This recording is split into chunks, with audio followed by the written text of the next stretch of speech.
Welcome back to another game devlog video. It's fantastic to have you here. My name is Bones and today I'm going to show you all of the progress that I have made since the last episode. Let's get started. If you wish to be part of the community, join my Discord server. Link is in the description.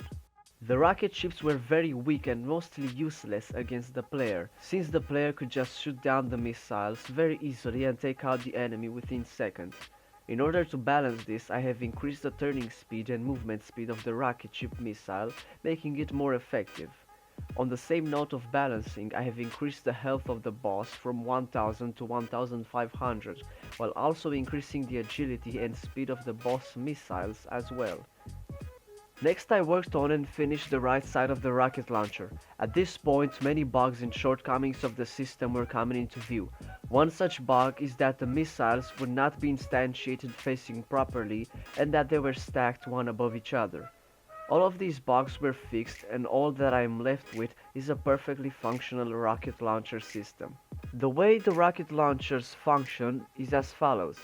If the boss has taken damage and the timer of 20 seconds has reached 0, the launchers will transition into an open state. From here they will begin enabling the missile scripts with a delay of 0.4 seconds for each missile, resulting in a very nice stagger fire effect. This complete system came with another issue that needed fixing. If the destroyer proceeded with the reloading of the missiles and dies while in the process, then the missiles will simply stand still in the scene without launching or exploding. In order to fix this, I grabbed the reference to the destroyer's health from the missile handler script and made sure to check if the destroyer's health is less than 300. If it is, then the missiles that have not yet been launched will explode while inside the rocket launcher, creating a cool visual effect that conveys the low health of the enemy. Beyond this point, the destroyer will no longer even try to launch any more missiles as it is too damaged. Aside from the rocket launchers, the destroyer has received its main weapons, laser guns. It has 4 laser guns that will fire at the player, 3 projectiles like a clockwork rifle, once every few seconds.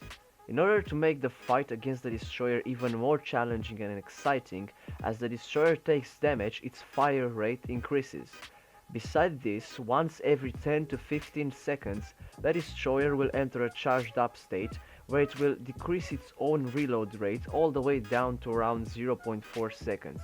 It will stay in this charged state for 3 seconds before going back to its usual fire rate. Furthermore, a loading screen has been added every time a scene is loaded.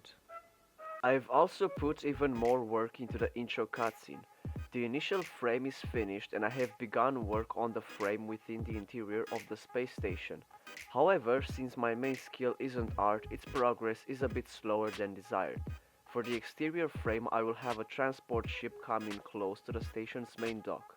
The interior frame will show the ship land inside the hangar. From there on, the player will be instantiated and the game will begin.